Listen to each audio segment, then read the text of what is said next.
Selamat datang di channel Simar Imam. Sembari mendengarkan tinggalkan like dan komentarnya bosku. Jangan lupa pasang headset kalian. Siapkan kopi dan camilan. Lupakan pahitnya kehidupan. Mari kita dengarkan sambil rebahan. Puan Tanah adalah dewa. Bab 139. Konvoi 4 kendaraan dari Departemen Keamanan dan 6 kendaraan dari Departemen Tibet dan Pameran melaju keluar dari tempat parkir bawah tanah dan menuju Bandara Internasional Donghai. Tidak ada kemacetan di sepanjang perjalanan dan lancar. Departemen terkait perusahaan sudah menghubungi pihak bandara dan membuka jalur hijau. Armada langsung meluncur ke bandara dan menunggu penjemputan. Setelah turun dari mobil, Qin Ming tidak melakukan apa-apa. Dia pergi ke kamar mandi dan menelepon. Petugas Yang, kami baru saja tiba di bandara, bagaimana kabarmu di sana? Kami akan segera sampai di sana, mungkin tidak lebih dari 5 menit. Kami akan memberi Anda sinyal ketika kami sudah berada di posisi. Oke, semoga kerjasama ini menyenangkan dan kita bisa menangkap ikan besar. Sekitar setengah jam kemudian, sebuah penerbangan kargo dari Amerika Serikat mendarat di landasan 15 bandara tersebut. Saat pesawat berhenti dan pintu kabin terbuka, seorang pria berkulit putih yang memegang map keluar dari pesawat terlebih dahulu, disusul dua pengawal berjas hitam. Puan Martin, terima kasih atas kerja keras Anda. Dong Xin buru-buru menyapa semua orang di departemen pameran dengan senyuman, yang sangat berbeda dengan sikapnya terhadap Qin Mingxi. Personil keamanan yang dipimpin oleh Qin Ming juga mulai bekerja. 6 dari mereka bertanggung jawab atas keamanan periferal. Peng Yong perlahan-lahan mengemudikan kendaraan pengawal, sementara Zhen San, Tan Yongwu, dan Feng Jiu dengan cermat menjaga lingkungan sekitar kendaraan pengawal. Qin Ming hanya bertanggung jawab atas pengawalan dan tidak peduli dengan masalah lain. Tidak perlu pergi dan ikut bersenang-senang. Dia menyaksikan Dong Xin dan pria kulit putih bertukar salam hangat dengan mata dingin. Setelah Dong Xin dan pria kulit putih itu berbasa-basi, personel secara acak memindahkan kotak-kotak brankas logam berisi koleksi keluar pesawat. Dong Xin secara pribadi mengarahkan ahli identifikasi barang antik yang dibawa untuk membongkar kotak satu persatu untuk diterima. Penjaga keamanan acak dan penjaga keamanan yang dipimpin oleh Qin Ming dibagi menjadi dua tim dan menjaga sekeliling. Mereka semua memiliki ekspresi serius dan siap. 20 menit kemudian, penerimaan selesai dan akurat. Dong Xin dan orang kulit putih masing-masing menandatangani dokumen, secara resmi menyelesaikan serah terima. Setelah mengucapkan beberapa basa-basi lagi seperti, tolong bekerja sama, pria kulit putih itu membawa orang-orang itu pergi. Dong Xin menyembunyikan senyumnya, menjadi sedingin es, berjalan menuju Qin Ming, menyerahkan sebuah dokumen, dan berkata dengan dingin, tanda tangan. Qin Ming memindai isi dokumen dan perlahan menandatangani namanya. Kumpulan koleksi senilai lebih dari 100 juta yuan ini diserahkan kepada Qin Ming untuk pengawalan. Dong Xin telah berhasil menyelesaikan tugasnya. Dia tidak ingin tinggal bersama Qin Ming sedetik pun dan pergi terlebih dahulu bersama orang-orang dari Departemen Koleksi dan Pameran.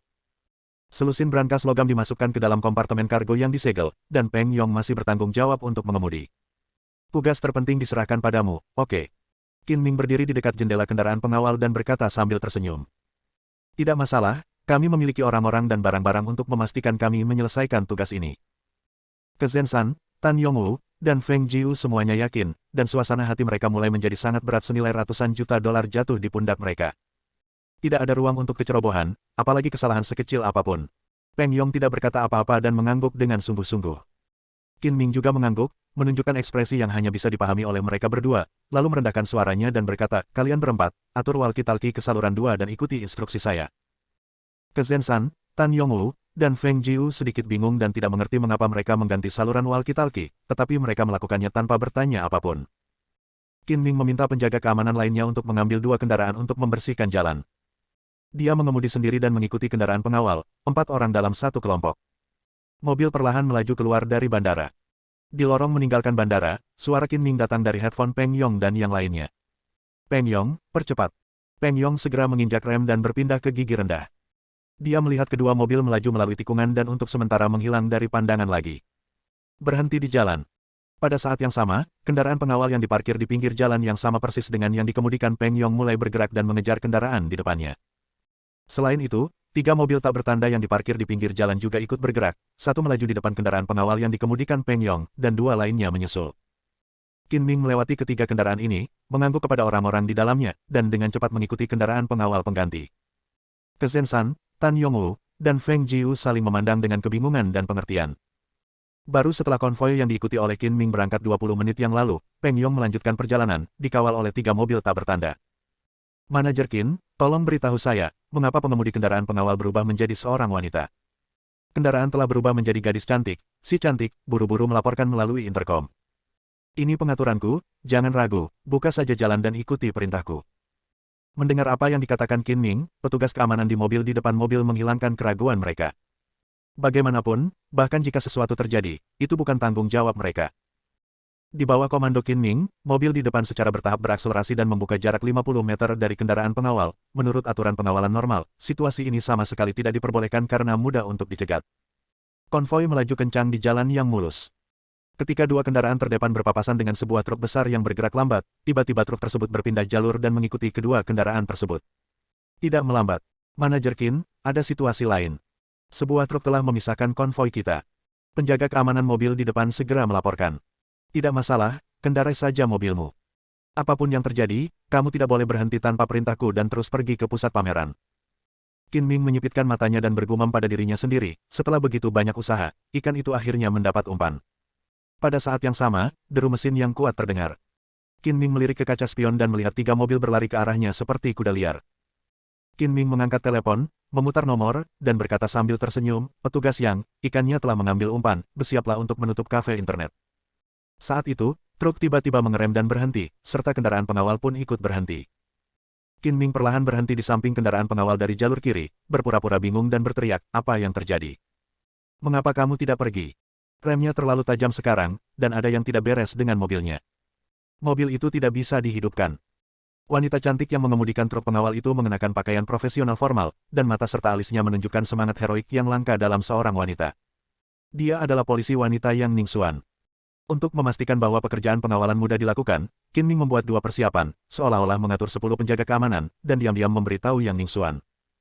Koleksi ini bernilai lebih dari 100 juta dolar AS, yang merupakan jumlah yang sangat besar. Wajar jika polisi bekerja sama dengan pengawalnya. Jangan lengah pada saat kritis. Qin Ming buru-buru keluar dari mobil dan pergi untuk memeriksa situasinya. Zizizi. Saat keduanya berbicara, terdengar 3 suara yang tajam. Suara rem darurat yang keras terdengar, dan ketiga kendaraan mengepung kendaraan pengawal. "Jangan bergerak, jangan bergerak." 7 atau 8 pria bertopeng melompat keluar dari mobil, beberapa dengan pistol dan beberapa dengan senapan, dan senjata mereka masing-masing diarahkan ke Qin Ming dan Yang Ningxuan. Pintu truk juga terbuka, dan 2 pria bertopeng bersenjata melompat keluar dan mengikuti mereka berkeliling. "Jangan bunuh aku." Qin Ming tampak ketakutan dan buru-buru mengangkat tangannya sebagai tanda menyerah, tapi ada cibiran menghina yang tak terlihat di sudut mulutnya. "Jujur saja, jika kamu berani bergerak, aku akan membunuhmu." Seorang pria bertopeng melangkah maju dengan cepat dan mengarahkan moncong senjatanya ke kepala Qin Ming. "Oh tidak, ada kalanya kamu menyerah." Sebuah suara yang familiar terdengar di telinga Qin Ming, dan pria bertopeng yang mengikutinya terbang dan menendang kaki Qin Ming. Tanpa menggunakan kewaskitaan, hanya dengan mendengarkan suaranya, Qin Ming menebak bahwa orang ini adalah Liu Qiang, dan mencibir dalam hatinya, "Kaulah yang telah menungguku, dan aku tidak akan dapat menemukan tempat untuk menangis sebentar.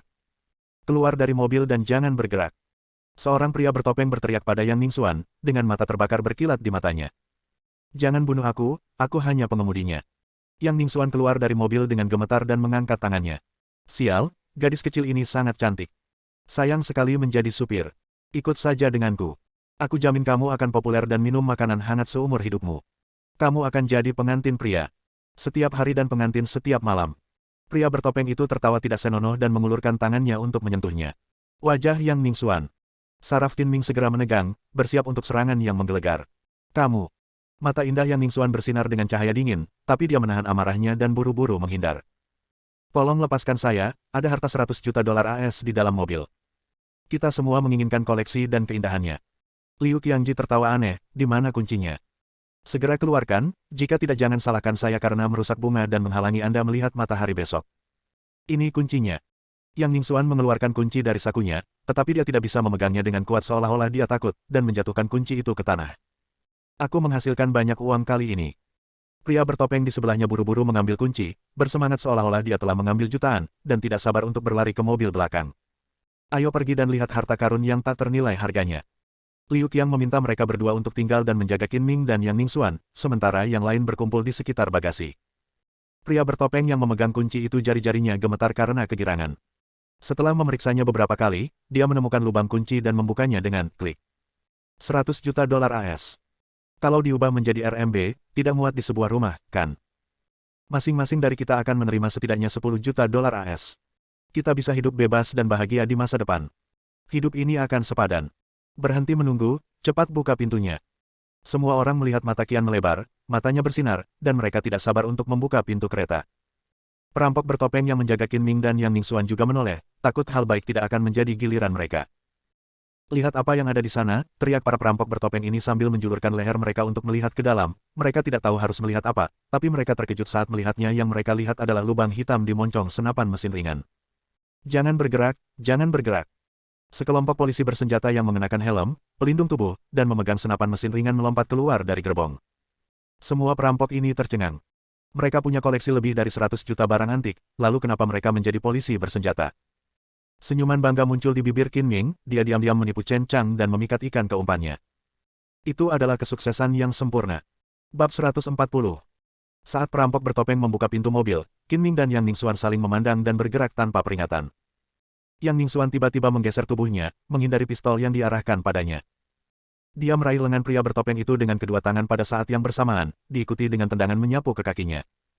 Dengan celepuk, pria bertopeng itu terjatuh dengan keras dan ditangkap oleh Yang Ningxuan dan terjepit ke tanah. Yang Ningxuan melirik Qin Ming dengan penglihatan tepinya dan melihat bahwa pria bertopeng dengan pistol yang diarahkan ke kepala Qin Ming tidak sadarkan diri di tanah, jelas lebih cepat daripada dia bisa menaklukkan gangster itu. Jangan bergerak, jangan bergerak. Kalau tidak mau ditembak mati di tempat, jujur saja. Sekelompok polisi bersenjata lengkap bergegas keluar dari kompartemen belakang seperti serigala dan harimau, seperti tentara ajaib turun dari langit, dan dengan mudah menundukkan kelompok gangster bertopeng. Petugas Yang, terima kasih atas bantuan Anda kali ini. Qin Ming tersenyum. Sama-sama. Yang Ningxuan meninju, membuat pria bertopeng itu pingsan sehingga dia bisa mengalihkan perhatiannya untuk berbicara dengan Qin Ming. Kamu benar-benar berhutang budi padaku kali ini, kan? Aku memberimu hadiah besar, tapi aku masih berhutang budi padamu. Tampaknya tidak adil, bukan? Qin Ming berpura-pura tidak puas. Tanpa saya mendatangkan polisi kriminal untuk membantu, meskipun Anda dapat menundukkan para penjahat ini, penjaga keamanan Anda akan menderita korban.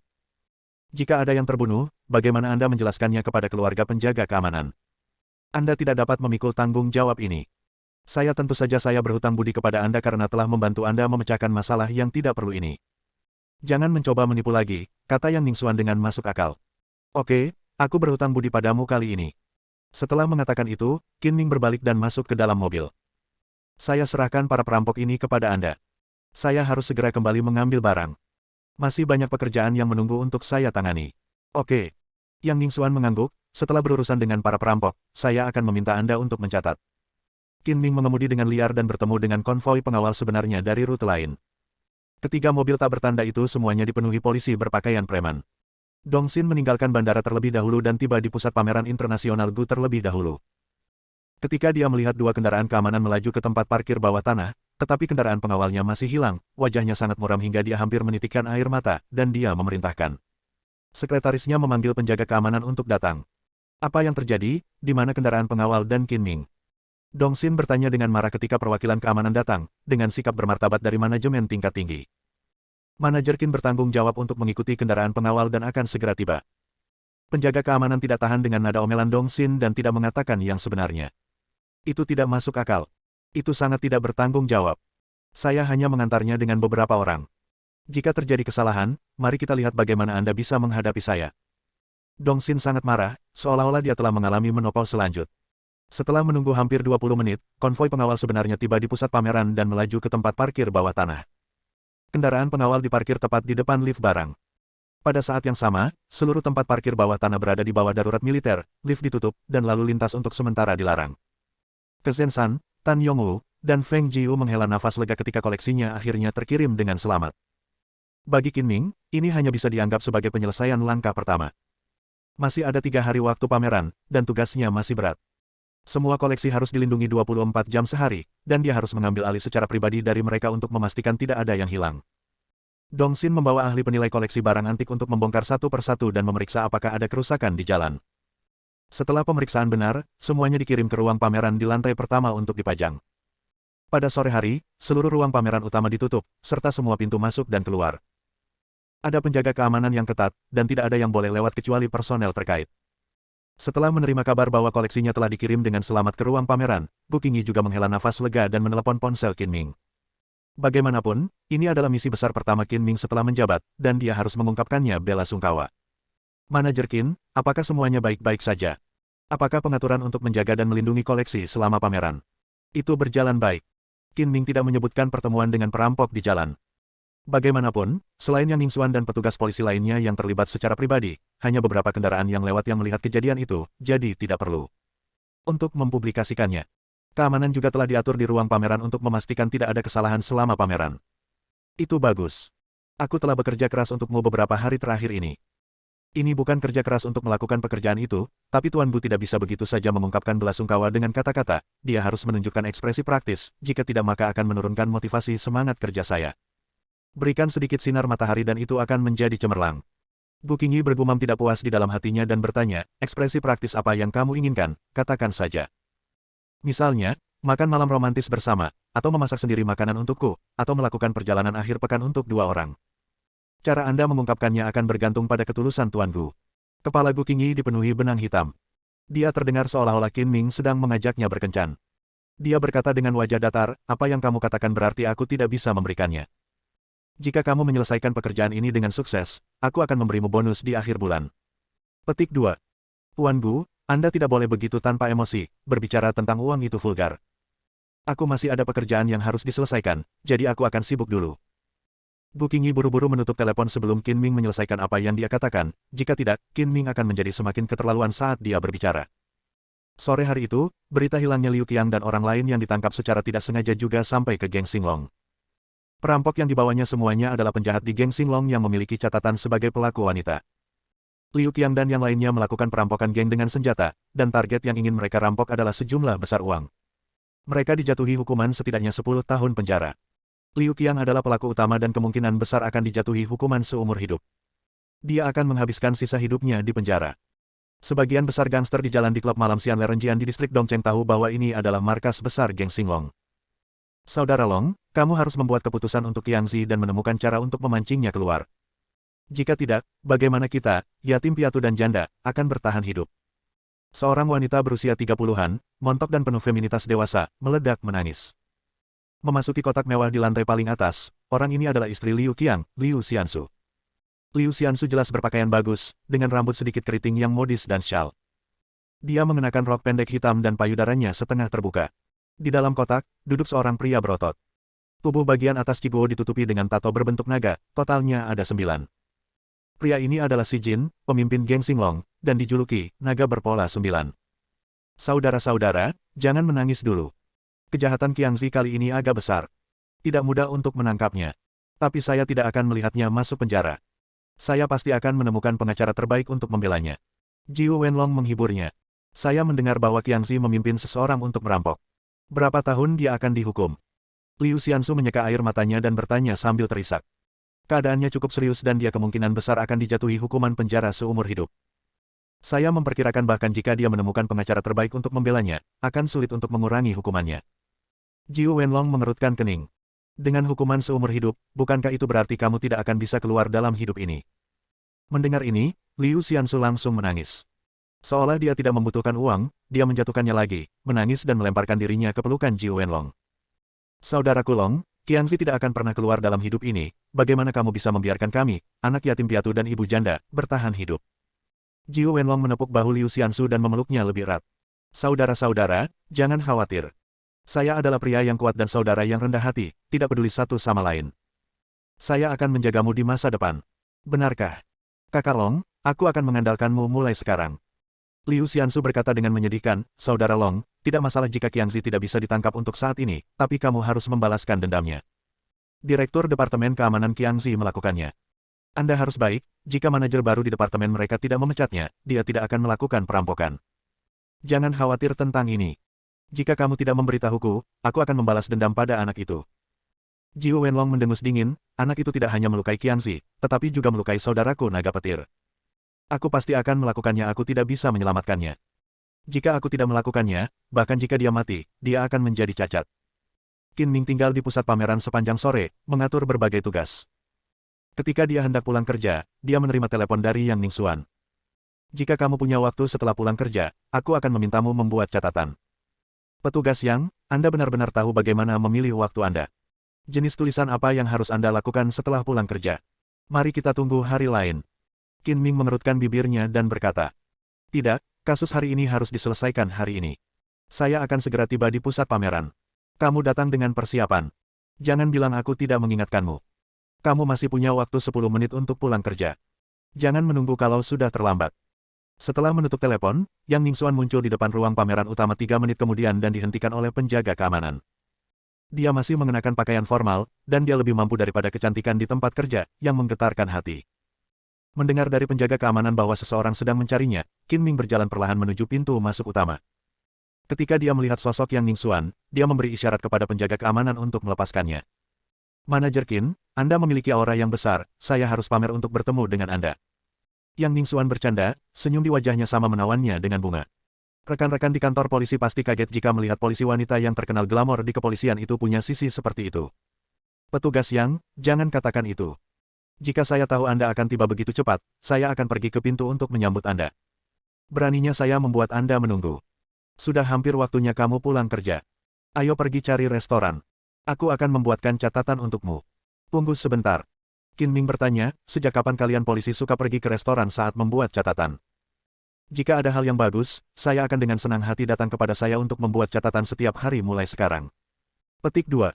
Ide yang sangat bagus. Yang Ningxuan memutar matanya, saya baru saja menyusul hari ini. Saya harus membayar makan malam nanti, tetapi saya tidak membawa uang. Dia sengaja memilih waktu ini untuk datang ke Qin Ming untuk makan dengan dalih menulis catatan untuk Qin Ming. Jika dia secara langsung meminta Qin Ming untuk makan, dia akan sedikit malu untuk mengatakannya mengundang seorang pria untuk makan malam. Lupakan saja, kita punya banyak ruang di sini. Kita bisa membuat catatan di mana saja. Hei, apakah kamu orang yang pelit? Yang Ningxuan berkata tidak puas, kamu tidak memiliki sopan santun. Berhati-hatilah untuk tidak menemukan pacar. Petugas Yang, apakah Anda di sini untuk mencatat untuk saya, atau Anda di sini untuk mengutuk saya? Jika saya tidak dapat menemukan pacar saya dalam 3 hari, maka saya akan mencari Anda. Siapa yang menyuruh Anda licik? Kata jalan licik. Lelucon semacam ini tidak boleh dibuat begitu saja. Yang Ningxuan memasang wajah serius, berubah menjadi tampilan bisnis, dan berkata dengan serius, Tuan Qin, silakan ikut dengan saya dan bekerja sama dalam penyelidikan polisi. Bersambung.